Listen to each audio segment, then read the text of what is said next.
Welcome back, everyone. Ready to dive into another fascinating topic today? Always ready. Great. We're going to be exploring how the things we eat can actually impact our genes. Specifically, we'll be focusing on this powerful gene called P53. Ah, yes, the P53 gene. It's like having this incredible guardian against cancer right inside each of your cells. And it's not just sitting there passively, right? It's actively working to keep us healthy. Absolutely. P53 is constantly on the lookout for any damage to your DNA. Think of it like a repair crew that's always on call. So if it spots something that needs fixing, it just jumps into action. Pretty much. It can either repair the damaged DNA or even trigger the cell to self-destruct if the damage is too severe. Wow, that's pretty intense. So it's like a built-in defense system to stop cancer before it even starts. You got it. And what's even more amazing is that certain foods we eat every day can actually boost P53's activity. Like, how much are we talking here? Well, some foods can boost it by up to 30 times. That's similar to the effects of some powerful chemotherapy drugs. Okay, that's definitely got my attention. So let's talk specifics. What are some of these P53 boosting foods? Well, let's start with something you might remember from childhood cruciferous veggies. Oh no, not broccoli again. My mom used to make me eat it all the time. Well, it turns out your mom was right. Broccoli, cabbage, and even things like watercress have this compound called PEITC. And research has shown that PEITC can actually reduce the levels of mutated P53 in tumor cells. Wait, so it's like PEITC is going in there and getting rid of the bad P53. Exactly. Yeah. And it gets even better. PEITC doesn't just eliminate that mutated P53, it can actually help restore it back to its normal healthy state. So not just prevention, but potentially even reversal of damage. That's incredible. Are there any other foods that have this kind of impact? Definitely. There's a lot of research happening right now on polyphenols. These are powerful antioxidants found in fruits, vegetables, and lots of beverages we drink regularly, like tea and coffee. Polyphenols. Yeah, I've heard that word before. Antioxidants are good for you, right? They are. But their interaction with P53 is actually a bit more complex. Essentially, polyphenols create a little bit of controlled stress within your cells. And that stress is what triggers the P53 gene to activate. Hold on. So stressing out my cells is a good thing? I'm a little confused. In this case, yes. Think of it like a fire drill for your cells. The controlled stress from the polyphenols actually makes them stronger and more resilient in the long run. Okay, I think I'm starting to get it. So how does this cellular fire drill actually work? Do polyphenols interact directly with the P53 gene? Not directly. They actually trigger this whole cascade of events. It starts with these special enzymes called kinases. Kinases. Yeah, these kinases play a crucial role in sending signals within the cell. And when polyphenols come into play, they basically tell those kinases to activate P53 so it can do its repair work. Got it. So polyphenols are like the messengers that kickstart the whole process. But is there a limit to how much stress is good for our cells? Like, could too many polyphenols be harmful? That's a great question, and something researchers are still exploring. Moderate polyphenol intake is generally considered to be healthy.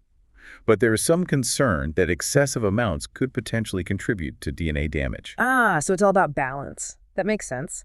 And this makes me think about all the delicious things we enjoy that are full of polyphenols, like coffee and tea. Could those daily indulgences actually be backfiring on us? Well, this is where things get really interesting. Research has found that teas, coffees, and even those smoky flavorings we love in food can actually damage our DNA.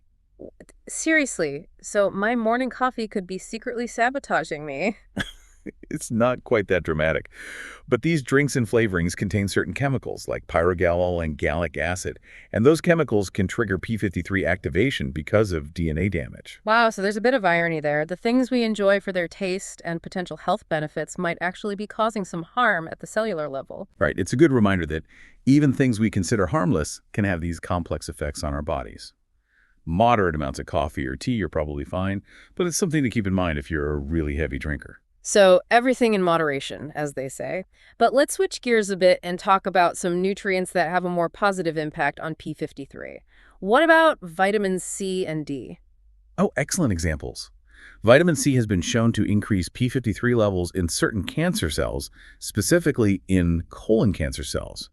And this increased P53 activity actually makes those cells more susceptible to chemotherapy. Well, it's like vitamin C is giving chemo a helping hand. That's a great way to put it. And then there's vitamin D. It can actually trigger P53 in retinoblastoma cancer cells, leading to cell death. So it's possible that vitamin D could play a role in stopping this type of eye cancer in its tracks. That's incredible. Vitamin C and D aren't just good for our overall health, they could be helping our bodies fight off cancer. It really highlights how important a balanced diet is for overall health and disease prevention. And while we're on the topic of essential nutrients, let's not forget about selenium. Selenium, to be honest, I don't know much about it. Selenium is a mineral that's crucial for building proteins that interact with P53. And some of these selenium-containing proteins can actually activate P53 when there's DNA damage. So selenium is like a first responder, helping P53 get to the scene quickly and repair any damage before it can turn into something serious. Precisely. That's why getting enough selenium, whether through your diet or supplements, is so important. This is all fascinating. It really sounds like we have a lot of control over how healthy our cells are just by making smart choices about what we eat. But I'm also wondering about the things that are out of our control. What about food contamination? Can that affect P53? Unfortunately, yes. Even if you're diligent about choosing healthy foods, there's always the risk of contamination. Certain chemicals found in industrial waste, things like benzene and perchloroethylene, can end up in our food supply. That's a scary thought. And how do these contaminants actually mess with our cells? Well, remember we talked about those enzymes that are involved in activating P53. These contaminants can actually disrupt that activation process by interfering with something called phosphorylation. It's basically like they're messing with the on-off switch for your genes. So it's like they're throwing a wrench in the whole system, and that could potentially lead to cancer. Exactly. That's why it's so important to be aware of potential food contaminants and make informed choices whenever possible. Things like buying organic produce or being mindful of the types of fish you choose can help minimize your exposure. Makes sense. Knowledge is power, as they say. Okay, we've covered a lot of ground here already. Cruciferous veggies, polyphenols, vitamins, food contamination. But there's one more connection I'm really curious about.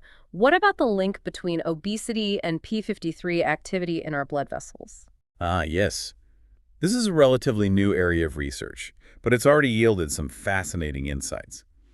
We're finding that a diet high in calories can actually increase P53 activity in the lining of our blood vessels.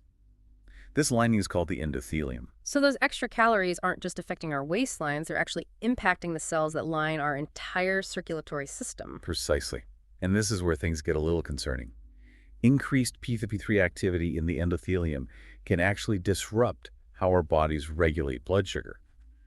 And that can lead to insulin resistance and make it even harder to manage our weight. So it's like a vicious cycle. High-calorie diets lead to increased P53 activity in the blood vessels, which then messes with our blood sugar and makes it even harder to lose weight. But is there anything we can do to break this cycle? Well, that's what's exciting about this research. Scientists are now exploring whether inhibiting P53 activity in the endothelium could actually be a potential treatment for metabolic problems linked to obesity. Wow, so there's hope for a future where we can actually target this specific pathway and help people struggling with obesity-related issues.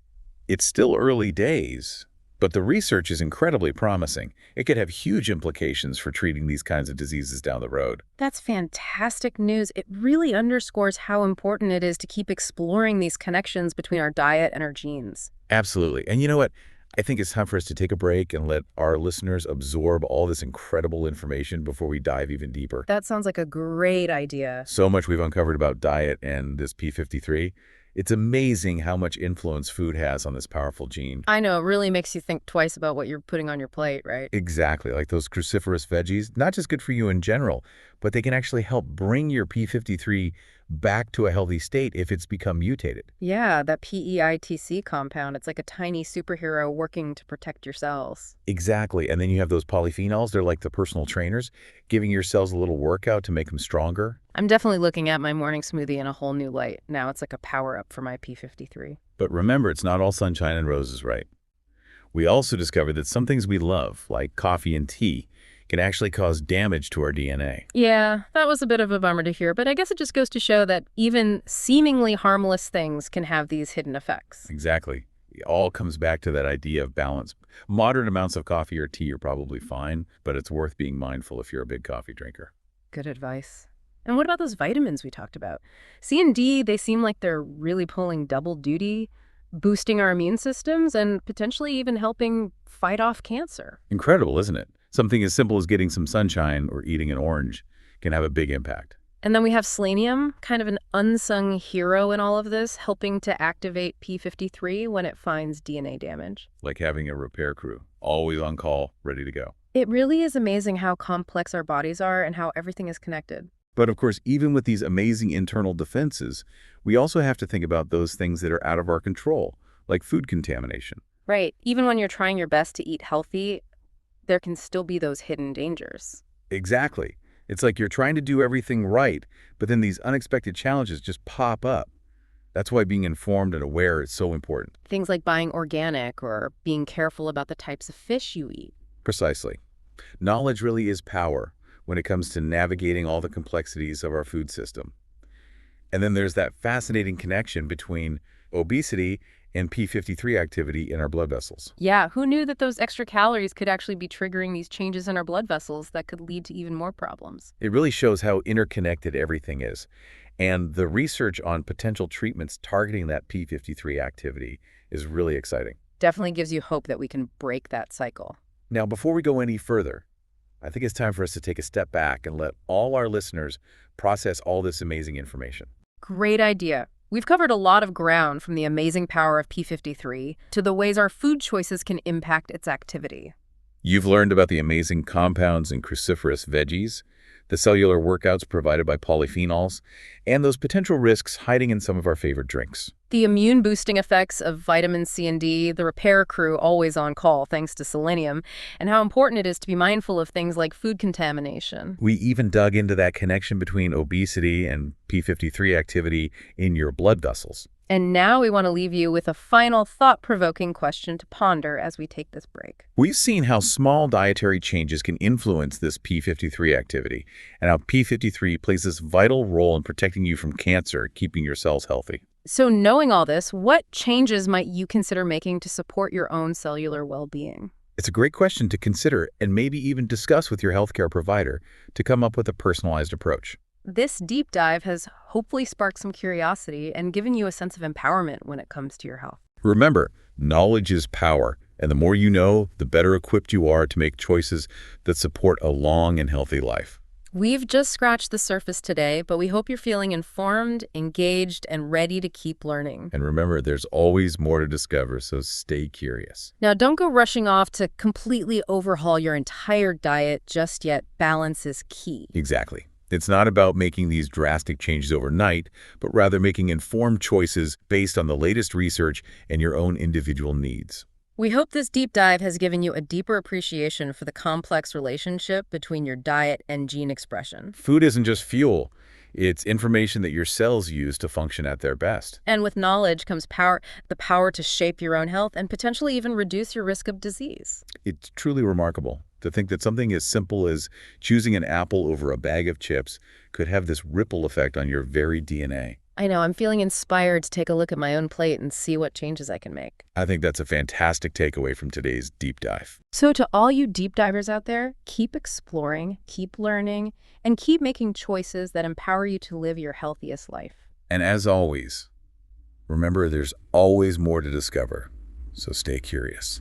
Until next time, happy diving. We've talked a lot about the things we can do to kind of boost our P53, but are there things we should be avoiding, or at least limiting? That's a really important point. Yeah. We've touched on a few things like not going overboard with the coffee or tea, but I think processed foods are a big one. Processed foods, okay. But that's a pretty broad category. What should we really be watching out for? Think about foods with lots of refined sugar, unhealthy fats, artificial ingredients, those kinds of things.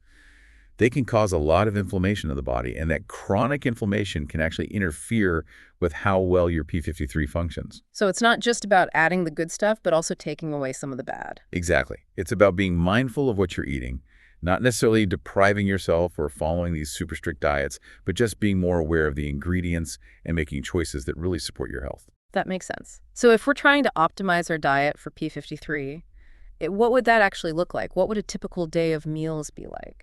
Well, see, for breakfast, instead of those sugary cereals or pastries, you could have oatmeal with berries and nuts. That'll give you fiber, antioxidants, healthy fats to start your day. Sounds way better than my usual toast and jam. What about lunch? A big salad could be great. Lots of leafy greens, different colored veggies, maybe some grilled chicken or fish for protein.